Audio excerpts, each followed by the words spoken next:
நீதிமான் நித்திய கீர்த்தி உள்ளவன். சங்கீதம் 112 6வது வசனம். வால்டர் வென்ஷெல் என்பவருடைய இனிஷியலை சொன்னாலே அதிகமான அமெரிக்கர்களுக்கு அவர் யார் என்று நன்றாக தெரியும். WW என்று அழைக்கப்பட்ட வால்டர் வென்ஷெல் 1930 1940 வரை அமெரிக்காவின் செய்தித்தாள்களில் துணுக்குகள் எழுதி வந்தார். 1943 அமெரிக்க மக்கள் தொகை 140 மில்லியன். அவர்களில் 50 மில்லியன் மக்கள் அவர் எழுதும் துணுக்குகளை செய்தித்தாள்களில் வாசித்து விடுவார்கள்.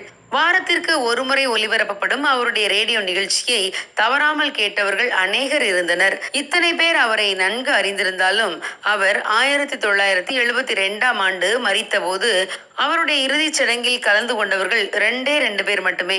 ஒன்று அவருடைய மகள், மற்றொன்று அடக்க ஆராதனை நடத்த வந்த போதகர்.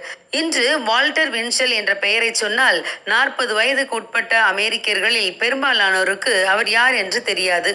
ஆம் பிரியமானவர்களே, மனிதர்களுடைய மகிமையெல்லாம் புல்லின் பூவை போல இருக்கிறது என்று நாம் வேதத்திலே வாசிக்கிறோம். புகழின் உச்சியில் இருந்த மனிதர்களும் மறக்கப்பட்டு போவார்கள். ஆனால் நீதிமான் நித்திய கீர்த்தி உள்ளவன் என்று வேதத்திலே வாசிக்கிறோம். அவர்கள் என்றென்றைக்கும் அசைக்கப்படாதிருப்பார்கள். நீதிமான்களின் பெயர் இம்மையிலும் மறுமையிலும் மறக்கப்படுவதில்லை. இயேசு கிறிஸ்துவினால் பாவம் கழுவப்பட்டவர்கள் அனைவரும் நீதிமான்கள்.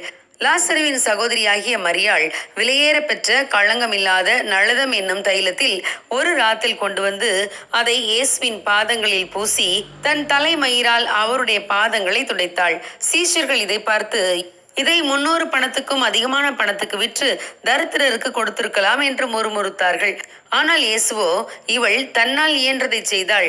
இந்த சுவிசேஷம் உலகத்தில் எங்கெங்கே பிரசங்கிக்கப்படுமோ அங்கங்கே இவளை நினைப்பதற்காக இவள் செய்ததும் சொல்லப்படும் என்றார்.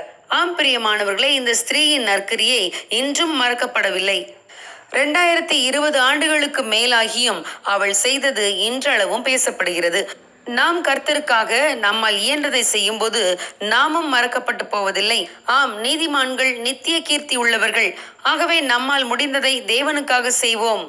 God bless you. Have a godly day.